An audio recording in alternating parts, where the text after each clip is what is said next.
So I got the washing machine bottom drum removed and cleaned. It's gunk. Let's scrub it down. And this right here is what sits inside. See that gunk?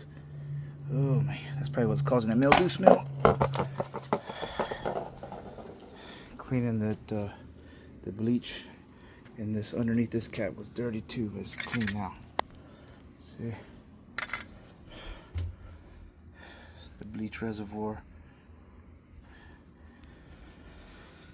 Scrubbed up under here, all the way under this too. And this plastic, and underneath the little plastic up under there is what I was a video recommending to do. Okay.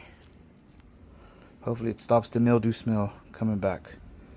And adds another 10 years plus of lifespan to this LG